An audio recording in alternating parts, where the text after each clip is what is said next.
Hello, everyone. Welcome to this second session of Dualities, the Marriage of Opposites. I'm James P. Barbieri, Associate Program Director here at the Party Center and your regular host for this series.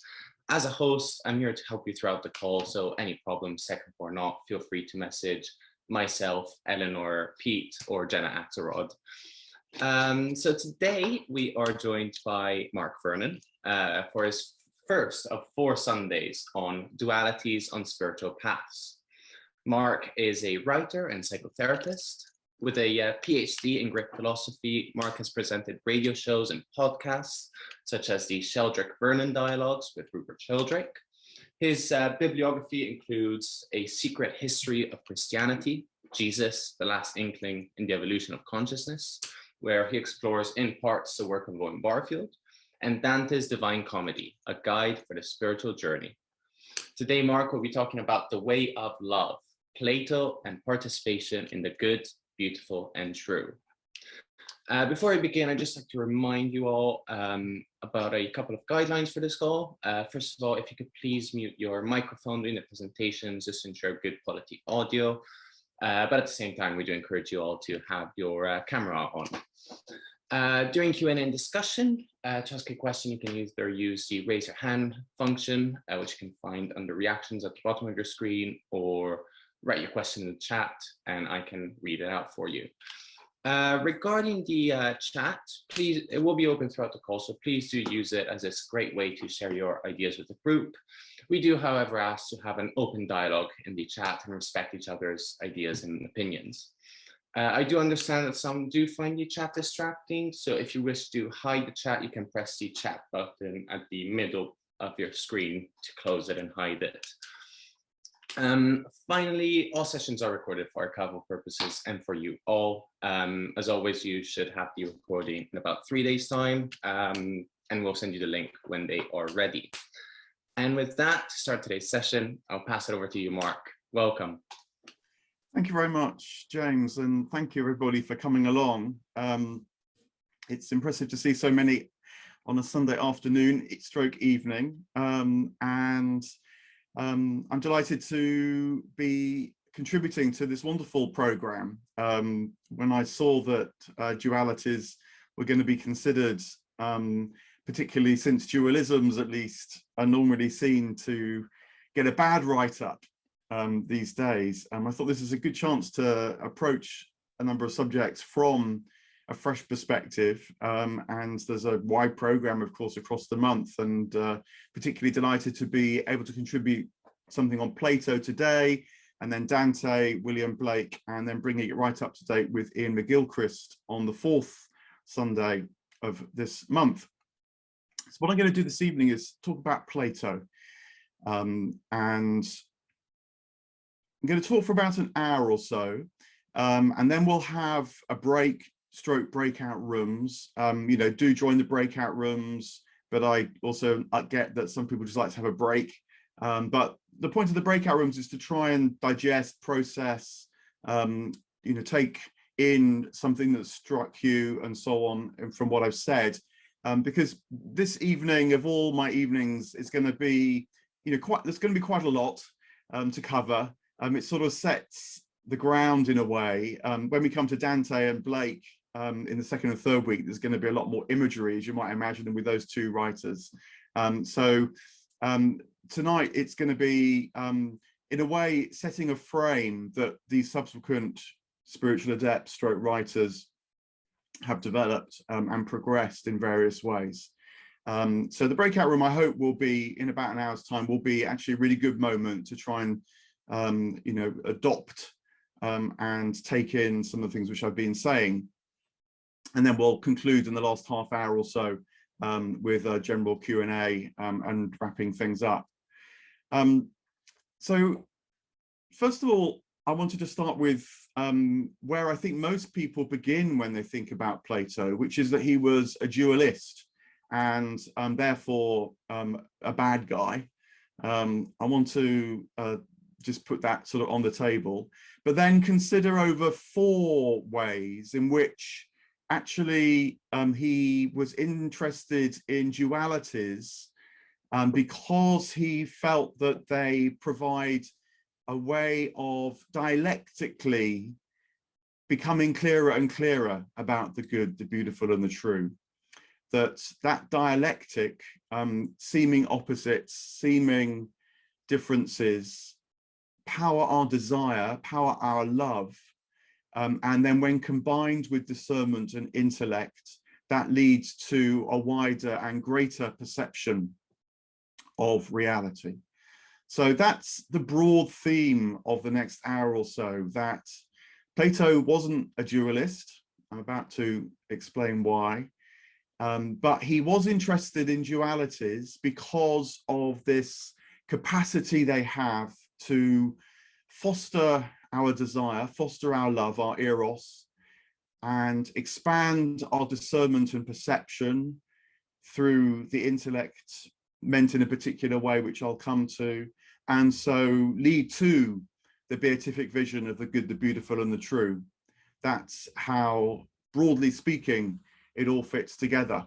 And I hope that across various aspects of reality, you'll have a deeper and deeper sense of that and be able to pick it up, and we'll have a talk in the second hour. So let me just start with where at least I often feel people begin with Plato these days, and that's with the assumption that he was a dualist, and in particular that he opposed, say, body and soul, very much in favor of the soul, or he opposed, say, reason and feeling, very much in favor of reason, or he opposed abstract knowledge compared to tangible or empirical knowledge, very much in favor of abstract knowledge. And you don't have to look far to find this. And the most recent encounter I've had with this assumption was in a book that in the UK actually did remarkably well in terms of getting coverage by the Hebrew Old Testament scholar Francesca Stavrakopoulou, who wrote a book called God and Anatomy. And it looked at how God's body had been presented, particularly in the Hebrew and Christian traditions over the millennia. Got a lot of reviews in many mainstream newspapers, and I was actually on a radio discussion with her as well. But her broad assumption there was that Plato is to be blamed as one of a bunch of people that preferred the soul to the body, that preferred the abstract to the tangible, and so have brought all sorts of ills into the tradition when it came particularly to understanding the divine, to understanding God. So let me just read one quote from her book. She writes at one point in this book, God and Anatomy, the long history of ferocious Christian hostility towards sex and the genitals. It was a hostility shaped in part by the acute ascetic tendencies of certain ancient and classical Greek philosophers, including aspects of Stoicism and Platonism, in which the base and the bodily were sharply distinguished from the sublime and the immaterial. So the base and the bodily, one side of the dualism, the sublime and the immaterial on the other. And that assumption shapes a lot of the diagnosis of her book. It's full of fascinating details and archaeological discovery and consideration of different texts. Some would be familiar, some not, but they're sort of put through the sieve of that kind of dualism, and she wants to rescue the base and the bodily from the sublime and the immaterial. So that shapes what you might call a lot of particularly Western Christian theology. You encounter it quite broadly in both apologetic Western Christianity as well as academic Western Christianity. But it's not just there that you find it in Western philosophy as well.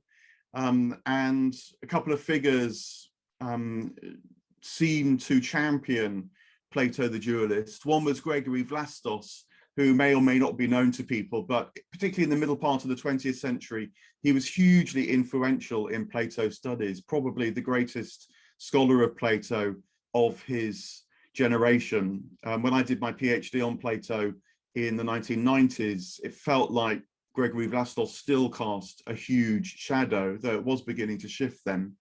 And then the other figure who cast a huge figure a huge shadow over the study of Plato and fostered this sense of his dualism was Karl Popper, much better known figure for the open society and its enemies. And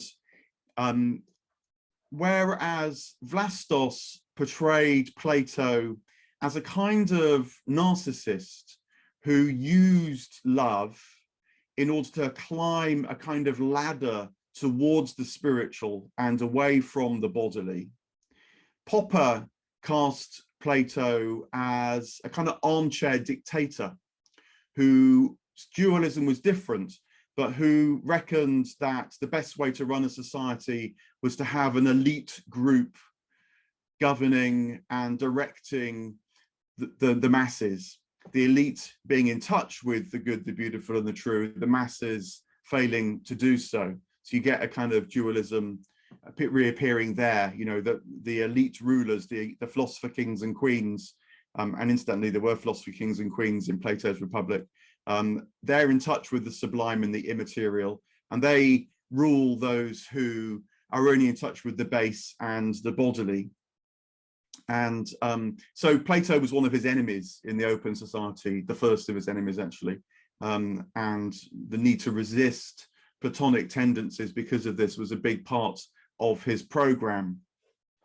Now, I think these are really expressions of, on the one hand, a kind of Western Christian anxiety in a funny sort of way about anti-Semitism, because I think what happened in the theological part of this Plato, the dualist discussion, a lot of biblical studies, scholars and theologians felt the need to identify with the Jewishness of the Christian tradition after the Second World War, for obvious reasons, that Christian anti-Semitism had contributed to the horrors of the Holocaust, as well as anti-Semitism before the Second World War.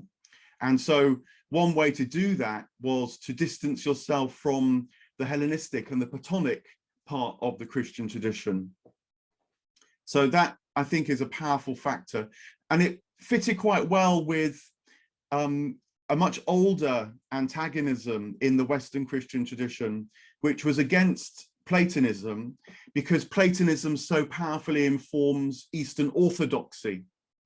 And one way of summarizing this is to say that whereas in Western Christianity, there is the powerful sense of the doctrine of original sin, that somehow guilt for original sin passes down just by virtue of being born human.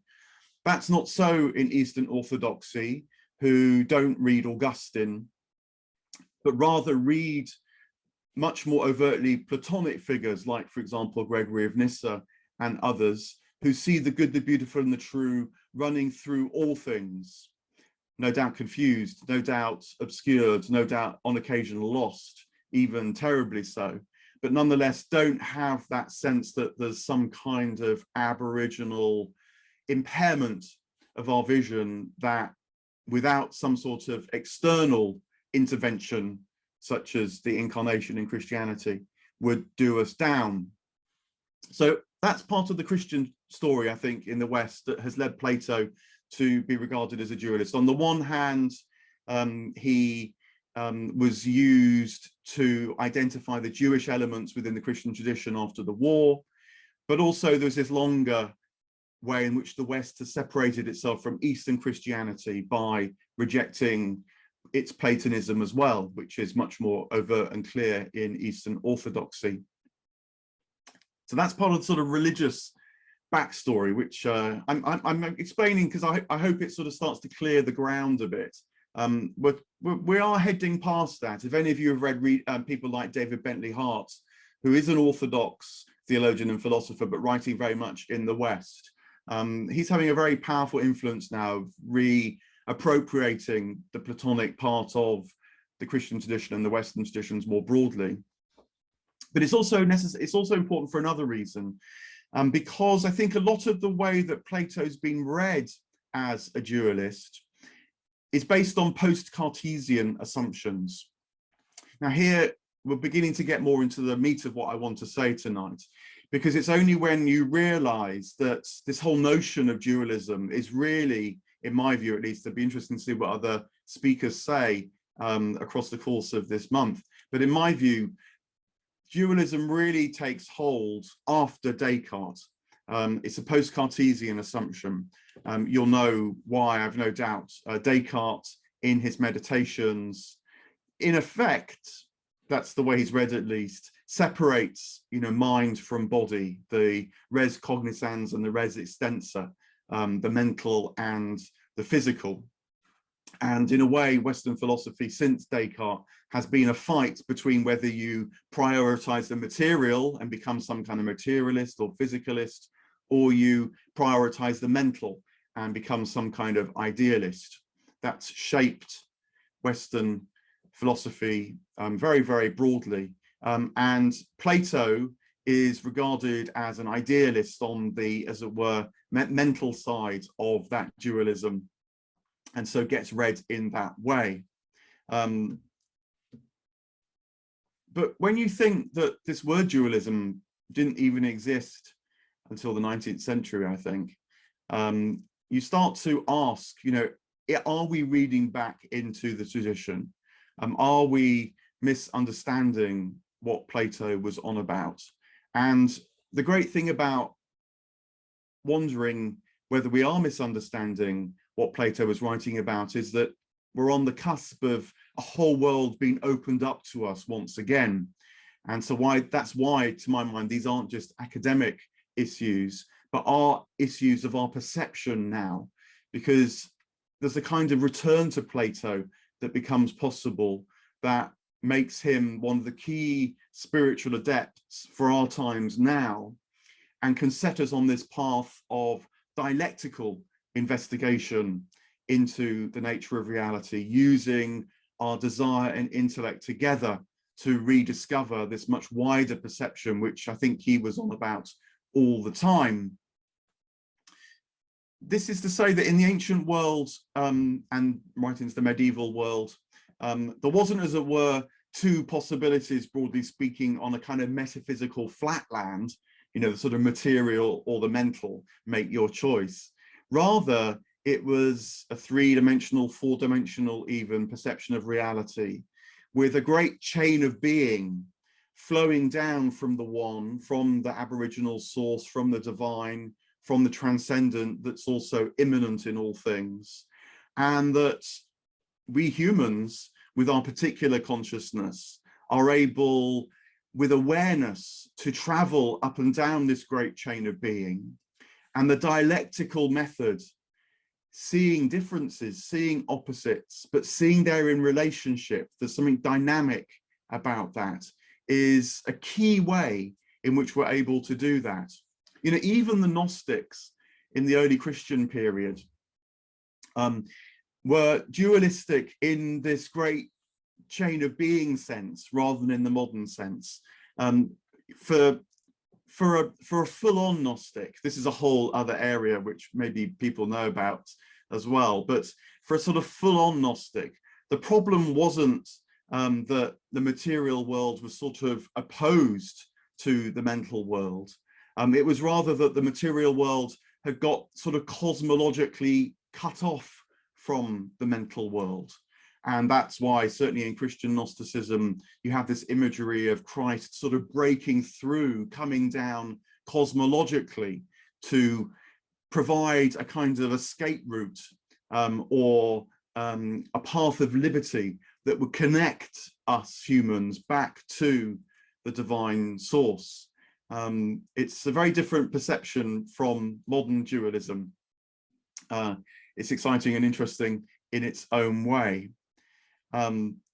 So when it comes to Plato, if we do some of this unlearning and then return to some of his texts, some of his ideas, something new can open up to us. James mentioned that I've written this book on Christianity using the ideas of Owen Barfield, the great friend of Lewis and Tolkien, with the best ideas, both C.S. Lewis and J.R. Tolkien said at various points. And I got onto Barfield because in one of his books, he talks about how you've got no hope of understanding Plato unless you first unlearn everything you think you know about him. And in particular, everything you think you know about the way that modern words apply to his writing. I mean, just as a little example of that, we use the word theory nowadays, and Plato often uses the word theory or theoria. And nowadays for us, a theory is an idea that you have in your mind, your head, that you then put to the empirical test and see whether it stands up. A scientific theory is like that, it's a sort of model, and you try it out through empirical investigation to see how far it will go, whether it stands up. Whereas for Plato, theoria really means contemplation. It means opening yourself up to reality through exercises, through practices, through dialogue, through engagement, becoming more and more porous with reality so that you can harmonize, be shaped by a wider reality and take it into yourself. And that is the fundamental way that we get to know reality more and more. It's much more like being a monk than it is like being a modern philosopher, let alone a scientist. Although, of course, you know, in parenthesis, the good scientist does try and become imaginatively porous to reality, does try and listen to their intuition as much as their testing, which is where their theories come from. So I think in practice, the difference actually isn't so great, although officially it is very, very different. So we need to unlearn much of what we think about Plato in order to rediscover the riches that can still speak to us now. And nowhere is this clearer than when it comes to putting to one side the assumption that Plato was a dualist and seeing that dualities for him are key because they provide this dialectical method of engaging with the world around us. So now what I want to do is move into the sort of substantial part of my talk and look at 4 of Plato's dialogues that offer 4 dualities and see how they expand and develop this sense of the dialectical method that leads to the good, the beautiful, and the true, which can be summarized as the path of love, because it invites us to engage our desire as much as our intellect. Just have a mouthful of water.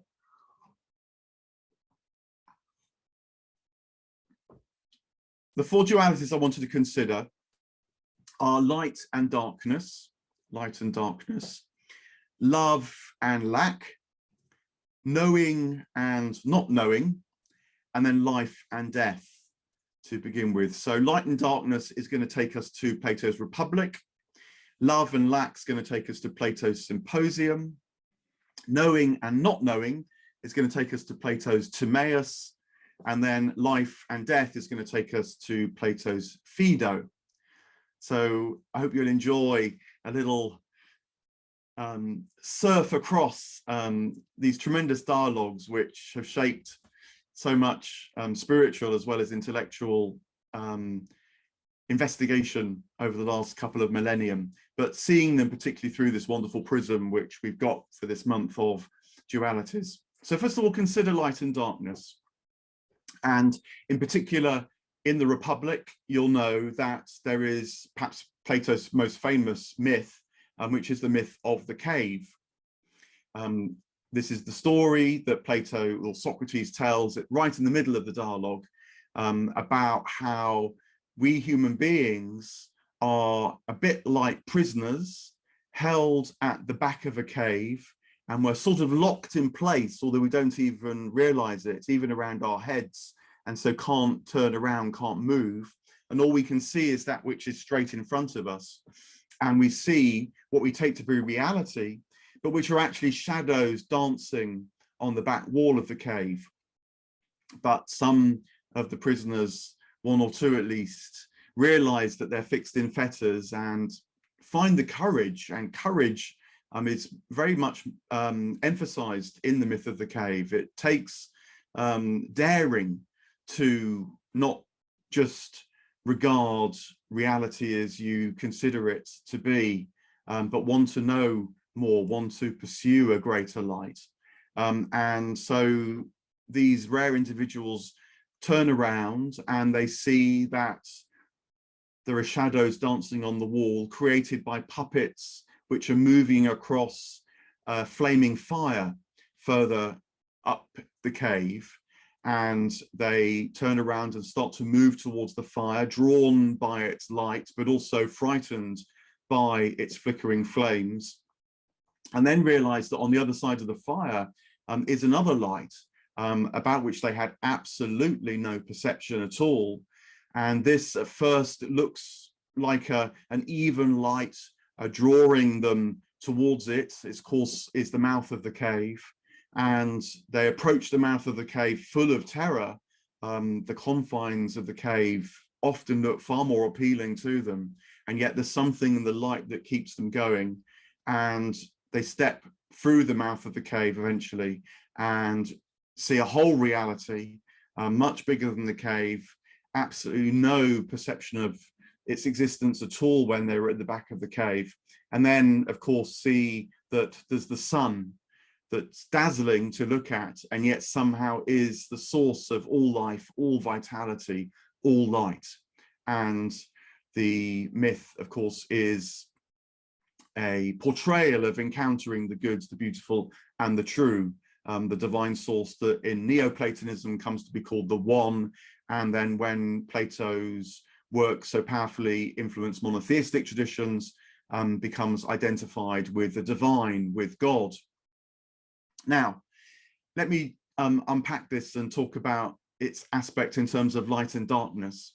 One way of thinking about this is to ask yourself, why is the myth of the cave in the Republic, when the Republic is, at least on the face of it, mostly about justice?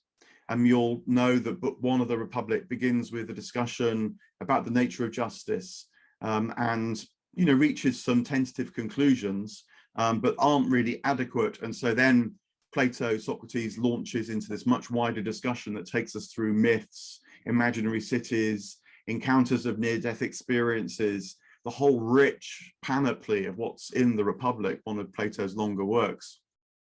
And it's because Plato wants us to move beyond a kind of moral sense of what justice might be, the kind of weighing of good and bad, and instead wants us to see that justice is about light and darkness, and that when we are more resonant, when we're more in harmony with reality, we're guided more and more by the light of reality, its inner light, of course, much more than its external manifest lights, and that harmony is a much deeper conception of what Plato calls justice. It's knowing your place, knowing who you are more and more expansively, more and more fully, but knowing everybody else's place and being more and more fully as well. And so the harmonious society is the just society that's in tune with the light and can discern the darkness to discover the light more and more. That's one way of putting it. Another way of putting it is to note that Plato very rarely actually, even when he's seemingly most rational, argues by proof. Much more commonly, he argues by analogy. And of course, the myth of the cave is a kind of elaborate analogy that is designed to foster the desire for greater, truer lights within us all by following a sort of line of beauty that terrifies us as much as attracts us at the same time.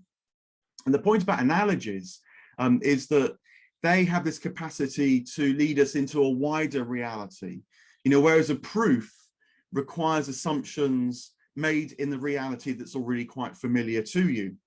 So like you might say, nowadays proof rests on a kind of understanding of rationality based on logical principles, which are determined ahead of time. They lay out an environment of rational proof for you that you can then apply to the problem at hand. Whereas analogy is much baggier. It's got kind of edges. It allows a wider perception of things to seep in, as well as trying to help you discern what's going on, as the myth of the cave might do. And so it is more porous to the light. Analogies, you might say, have cracks that let the light in, as well as having their own light to dispel darkness as well. So that's another thing to always bear in mind with Plato. He's not like a modern philosopher who uses reason as a kind of mathematical proof or quasi-mathematical proof. No, he's using it more in this resonance, harmonious sense, which is why he uses myth, why he uses symbol, why he uses reason for sure to discern, but weaves that also into, say, personal encounter, your character, your virtue, who you are, your backstory. All that matters in Plato's dialogues too. What this is saying, in a way, when we come back a bit more centrally to the myth of the cave, is that darkness is not the opposite of light, but it's the absence of light and all the dynamics that light can bring, both inner light and outer light. You know, darkness is not a thing in itself. The person who has found the way out of the cave realizes. Darkness was just the absence of light, which then creates its own worlds that feel real and true. But when you get a taste and sort of sense for the light, it doesn't just lead you out of darkness, but leads you into a wider set of dynamics that it turns out are the most real dynamics that there are. You might ask why philosophy has to happen in the darkness then.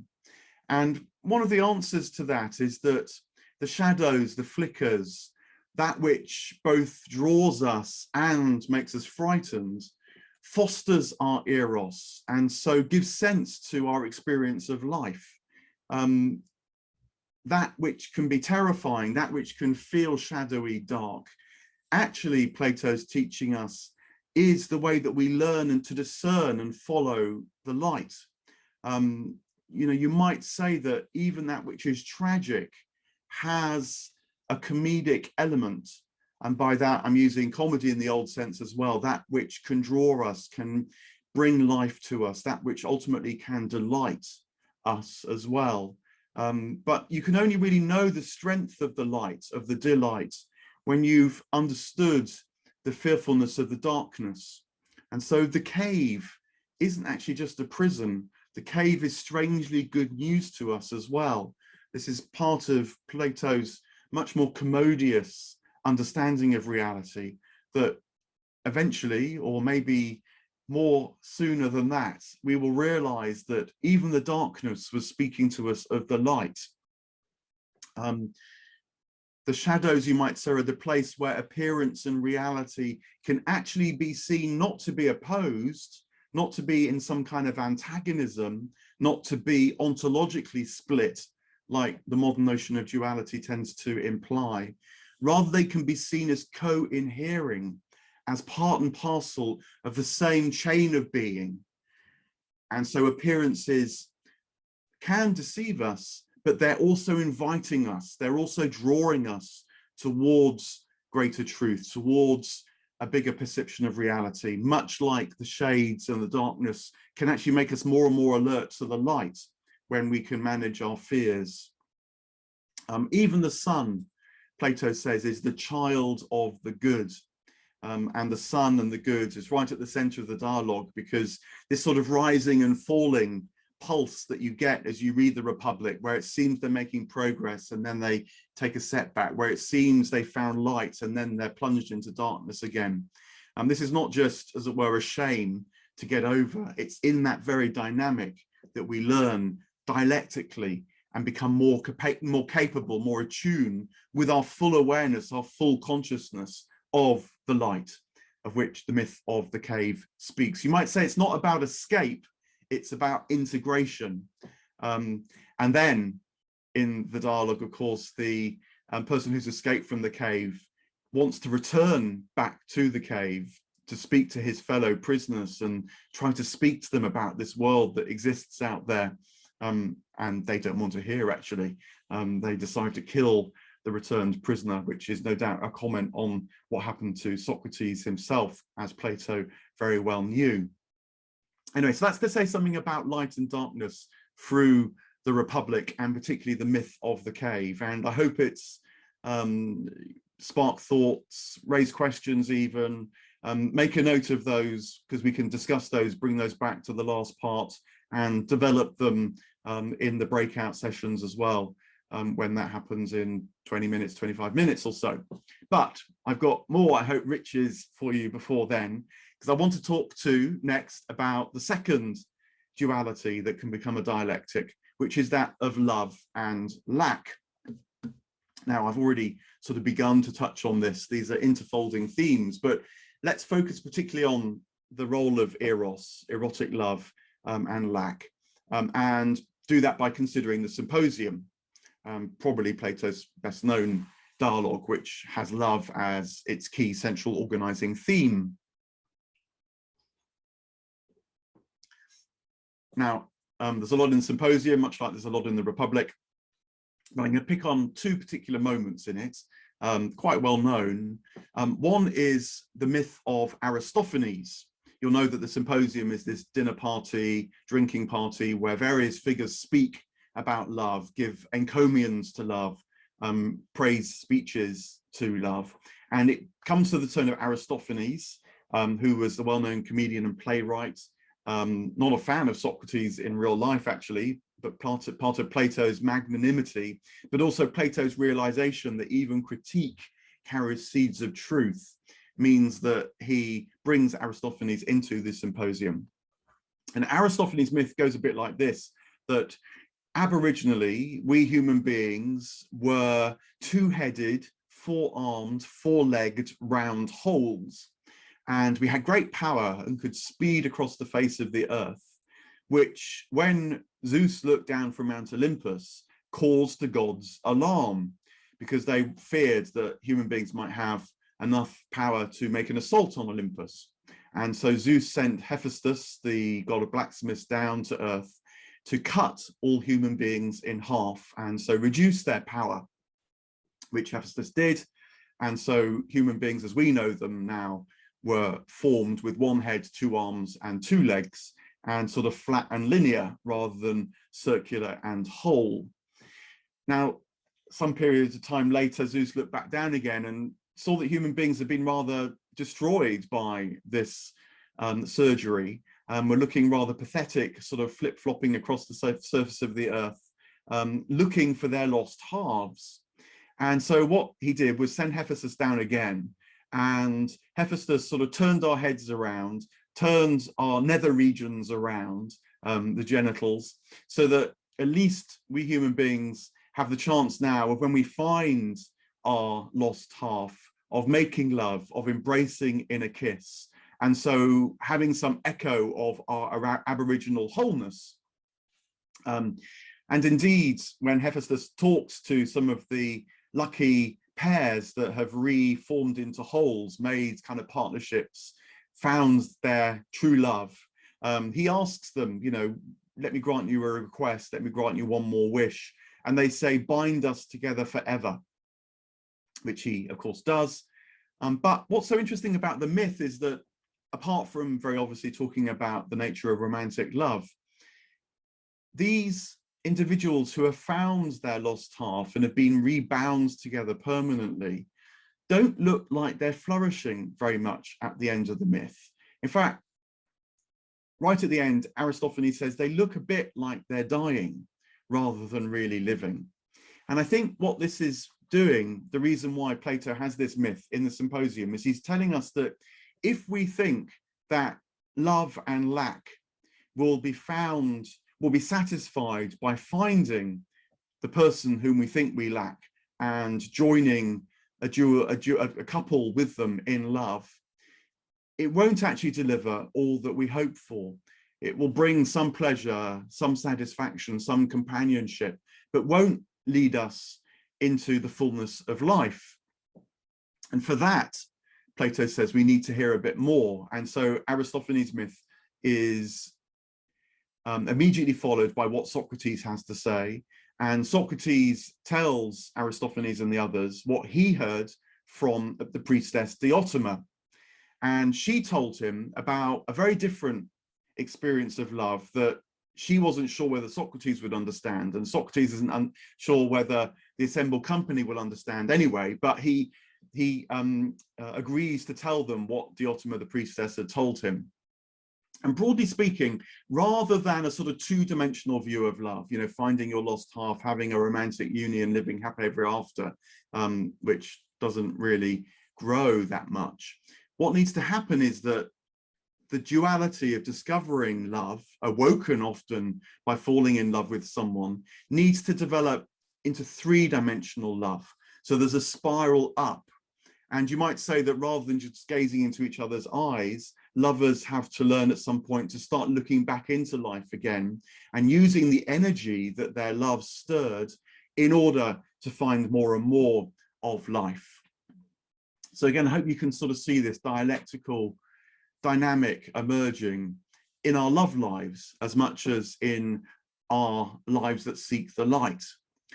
It's an expansive notion of love that's really about confronting lacks and crossing thresholds, because what Diotima tells Socrates is that love can grow and that the desire for one other person can become a desire for humanity as a whole, and then that can lead to an appreciation of more and more beautiful things, like beautiful ideas, like beautiful works of art, we might add like the beauty of nature.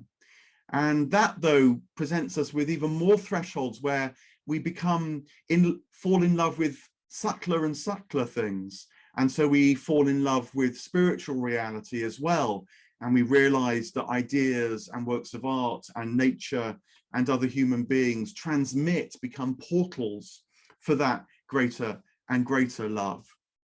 So this is a process of sort of falling in love, realizing limit, reaching a threshold, and then that threshold precipitating us, tipping us into another kind of love that we never really knew we had until we'd had the limit experience of the earlier kind of love. So it's a growing kind of love, pivoting between love, lack, new love, lack, new love, lack, and so on.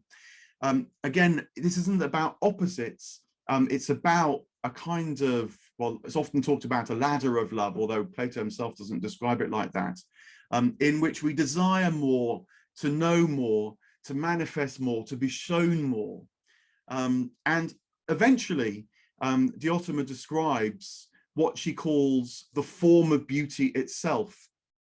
Now, this takes us into deep Platonic waters with the notion of forms or ideas.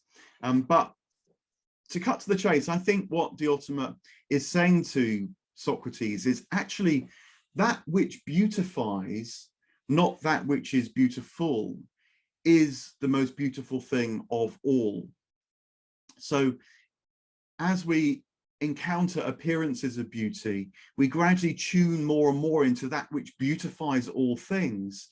And when we can see that which beautifies all things, then we've really fallen in love with the most beautiful thing of all, and moreover are able to return equipped with that which beautifies, and so make all things beautiful around and about us as well, and so sort of spread the beauty in a kind of descent of beauty, not just these ascents which through love leads to the discovery of that which beautifies. We can pick up notion of the form, if you like, in the discussion, but I think that rather than thinking about forms or ideas as if they're kind of abstract principles in the cosmos or abstract ideas that Plato tries to derive to explain certain things, I think that actually for Plato, a truer appreciation of what he was talking about comes with angelology, particularly in the Neoplatonic era, that all things are seen to be living, all things are seen to be dynamic. And so if you like, there are angels of beauty that instantiate, that bring the beautiful down into the created world. And that this all becomes part of life and love itself. But maybe I'll just leave that hanging, we could pick that up further. I just wanted to stress really that Plato's vision is not only not prioritizing the abstract or the mental in some rather dead sense, as the modern notion of Plato, the dualist, can portray, but is always on the side of life, always on the side of dynamism and love. And I think this is particularly so when it comes to the discussion of love and lack in the Symposium. So there's a second kind of duality that leads to a dialectic, love and lack, having talked about light and darkness. Let me come to a third, and I hope that the spirit of this third duality will convey the dynamic that Plato was driving and inviting us to know more and more about, but just from a slightly different perspective. So this is the duality of knowing and not knowing now. And we can do that by considering the Timaeus. This actually is the dialogue that Plato says was had on the day after Socrates talked about the things that are captured in the Republic. The Republic and the Timaeus are intimately connected. It's a lesser known dialogue now, but right into the medieval period, up to the Renaissance, it was actually the best known dialogue of Plato in the West, mostly because it was the only dialogue of Plato that was in the West before the Islamic world brought the other dialogues back to Western Europe. And if there's one thing in about the Timaeus, you'll know that Plato, Socrates, routinely describes it as a likely story. It's crafty, it's a myth. And the reason I think this is stressed is because Plato knew that you don't get to the truth by trying to describe the truth directly. You get to it by wrestling. And in particular, in the Timaeus, one of the things which wrestled with is the duality of knowing and not knowing. You know, the story is telling you something, and you think when you hear the story, you've come to know something, and then you're told it's a likely story. It's not completely true. It's a bit of a myth. It's playing tricks on you. And so what you don't know is immediately flagged up. And that can be frustrating. But if you can tolerate the frustration, then this uncertainty, this not knowing, is the preparation ground for knowing a little bit more, for reaching out. Again, it's dualities aiding transcendence. And in the Timaeus, the bulk of it anyway, there's other aspects of it, not least of which is the myth of Atlantis, for those of you who like Platonic myths. But nonetheless, the bulk of it is 3 accounts of the creation of the world.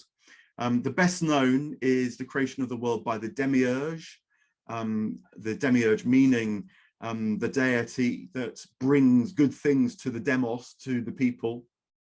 The second one has a different account of creation where the world is seen as a kind of receptacle of good things. And so the more that we're able to tune into that which is good, to receive it, the more creation can happen. It's a slightly different account of creation as a receptacle. And then the third account of creation is sometimes summarized as the microcosm within us reflecting the macrocosm around and about us, particularly for human beings.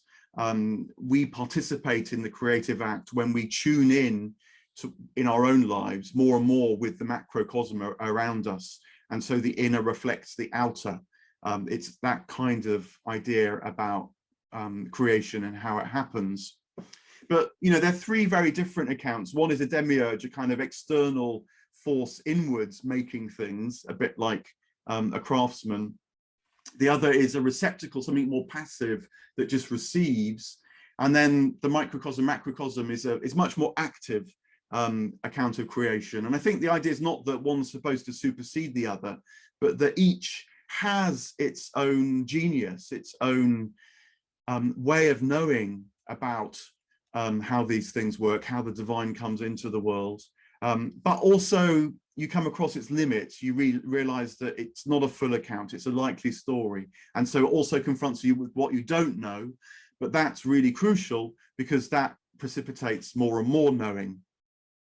You might say that truth can't be taught, but the conditions for its realization can be fostered. And I think that's particularly true when it comes to this dynamic of knowing and not knowing. You know, philosophers, of course, are friends or lovers of truth, and they want to know more. And that means that they can tolerate what they don't know rather than just insisting in some sort of dictatorial or dogmatic way. They guided, Plato says at one point in the Timaeus, by the light of heaven rather than the light of Hades. And the point about the light of Hades is that it's a bit like the moon, it's a shifting and changing light. And whereas the light of heaven is steady and constant and draws us. But always with this inflection that they're not opposed, because of the light of Hades, like the light of the moon, is only light because in some way or other it's in contact with the light of heaven. So if we can tolerate the shifting, changing, shady patterns of the lunar light, of the Hades light, which is probably that which comes closest and most immediately to us, we can detect the light of heaven coming through even the light of Hades, and so become part of this dialectic of knowing and not knowing, the certain and the uncertain. So that's the third dialectic I wanted to touch on from the Timaeus. And then fourthly, and coming to our sort of midpoint, coming to our break, I wanted to consider the Phaedo, because this in some ways presents the duality that we feel perhaps most existentially at times, which is the duality of life and death. Now you'll know that the Phaedo is the one dialogue of Plato where Socrates' death isn't just described, the events leading up to his death, as happens in other dialogues, but where Socrates actually dies.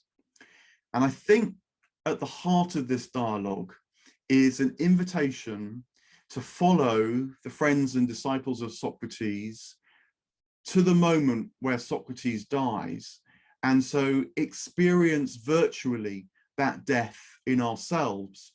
Because what the Phaedo does is it records not just the discussion that the friends and disciples of Socrates have as Socrates is approaching his death, you know, drinking the hemlock and then dying in the prison, but also records their anxieties, the experience of what it was like to be in this last few hours of Socrates' life and knowing that Socrates was about to die. You know, the genius of the dialogue in part is that we know it's going to end with Socrates' death. Everything, you might say, is at stake in this dialogue, because if Socrates doesn't die well, the whole of his philosophy, the whole of his vision, all that he stands for, is going to die too. And so even reading the Phaedo, you get a sense of how death challenges everything. And yet it's precisely because it challenges everything that everything can be seen shining through even death. And the dialectic that's set up in the Phaedo is the asymmetric nature between life and death once more, that we can only know how life contains and holds even death when we've confronted even death, maybe in little moments, day by day, maybe by the losses which come to us while we're physically still alive, and of course, ultimately, our own death. If you can go on that journey, as Socrates did, and as Plato shows in the Phaedo, you'll discover too that life and death aren't opposed any more than knowing and unknowing, love and lack, or light and darkness are opposed. But that too, life and death, can lead you to an encounter with a fuller and richer experience of life than you ever thought possible when you were frightened and terrified of death and feared it was the end. Now, I wanted particularly just to touch a little bit on the content of the Phaedo before bringing this part of the evening to a close. And because it's often in the Phaedo that someone who thinks Plato was a nasty dualist will reach for a quote, pull it out and say, "See, I told you so." And in particular, they will reach for the quote where Socrates says that the body is the prison of the soul. The body is the prison of the soul. And read without the context, without this dynamic unfolding of encountering death as much as you can to realize that there is found life. It seems like a clincher, like Plato was against the body after all. But when you read it in context, you realize two things. One actually is that Plato, of course, says the body is the prison of the soul whilst he's in a prison. And yet Socrates knows that this prison isn't trapping him, that this prison is precisely the portal where, with his death, he's going to step into more and more life.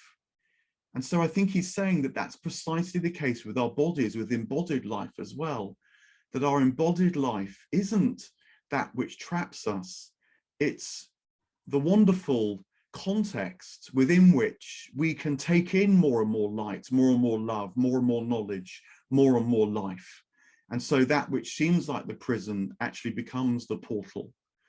When you realize the context within which Plato makes this remark, you realize he's saying something completely different, utterly transformative from the abstract remark, removed from its context.